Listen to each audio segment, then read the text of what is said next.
The Mahindra Marazzo has finally been launched in India and prices start at 9,99,000 rupees, going all the way up to 13,90,000 rupees.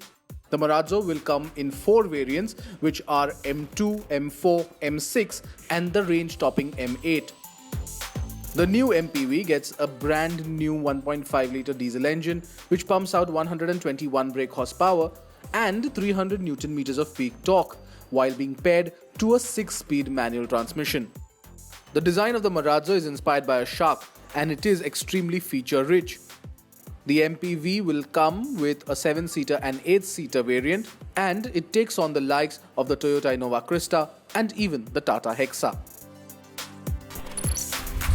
Vimal Sumbly, former Managing Director, Triumph Motorcycles India, has joined Royal Enfield as the head of Asia Pacific. He served as the Managing Director for Triumph Motorcycles ever since the brand began operations in India in 2013 till last month. One of the biggest challenges for Sumbly will be to establish a stronger demand for Royal Enfield motorcycles in the Asia Pacific region, along with building a brand name for the company at par with other global brands such as Triumph Motorcycles and Harley Davidson. Currently, Royal Enfield has presence in Asian markets such as Thailand, Vietnam and Indonesia among others. The Toyota Fortuner Innova Crysta and the Innova Crysta Touring Sport now come with a bunch of new features that will now be offered as standard fitments across all trims.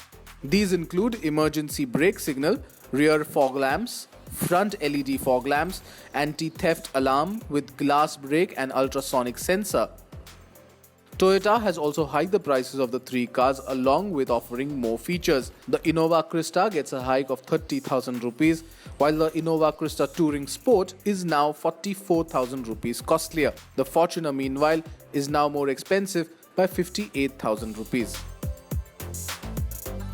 If you like this video and you like what we do, well, you've got to simply subscribe to our channel. We'll keep things simple yet comprehensive.